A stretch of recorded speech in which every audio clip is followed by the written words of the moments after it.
Hello everyone, welcome back to another episode of r/PettyRevenge. In today's episode, Glitter Bomb Me. Have fun typing. I want another photo.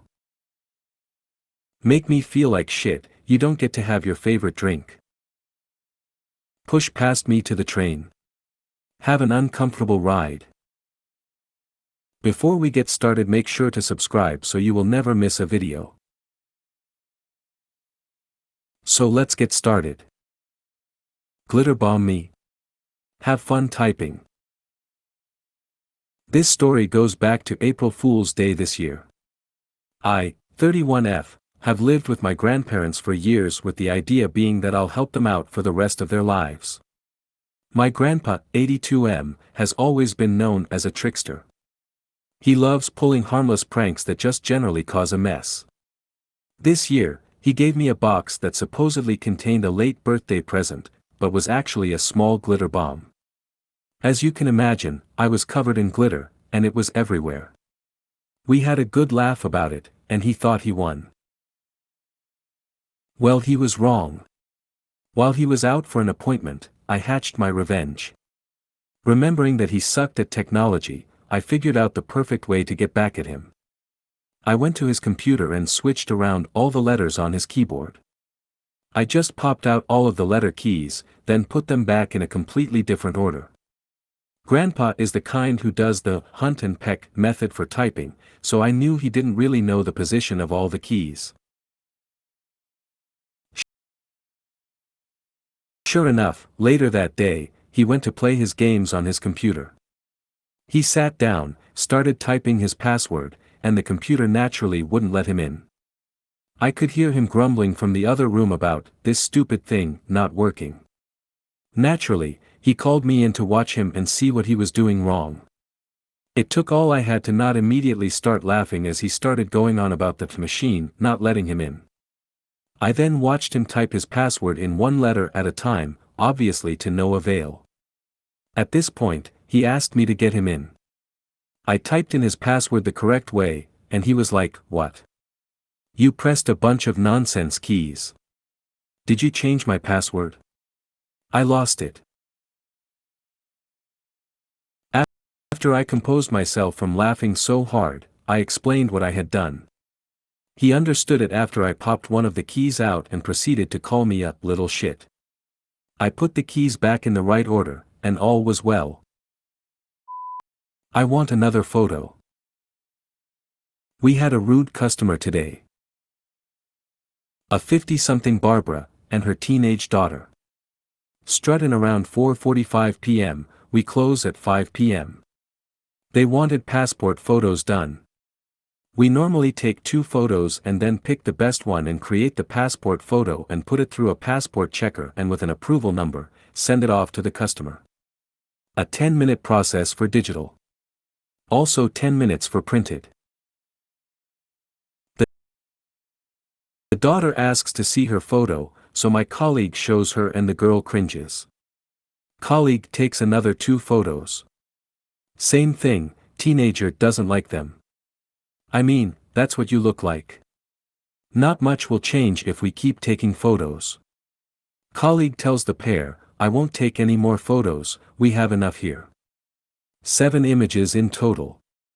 Mummy then says, "We are paying customers, if my daughter doesn't like the photo, you will take a new one."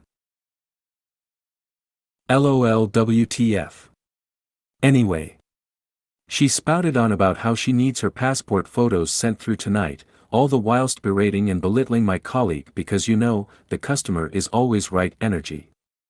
I walked over and offered her a refund and that we are okay without her belittling behavior. Especially now that it is 4:52 p.m.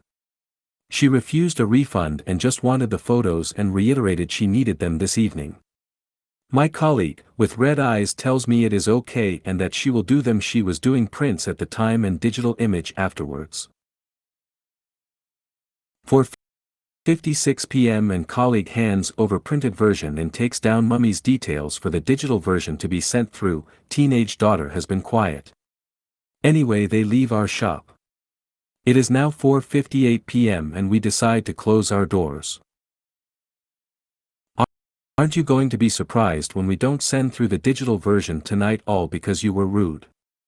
We stop work after 5, so thank you, Barbara, you entitled twat. Thank you for ruining the last 15 minutes of our day. Make me feel like shit. You don't get to have your favorite drink. I work graveyard at a 711. We have a regular who we'll call Gabby, 'cause that is her real name. Gabby lives to get our iced coffee, but only the iced coffee from our store, 'cause we're the only ones who do it right. I don't understand this, 'cause 1, the iced coffee isn't that good, and 2, it comes pre-mixed in a box that we stick in a machine where you push a button and it dispenses. There's nothing we can do to make it taste any different from any other location. This is important to remember, especially that she loves our iced coffee. Gabby comes in one night and heads for the Slurpee machine, and proceeds to tell me the whole Slurpee station looks like shit.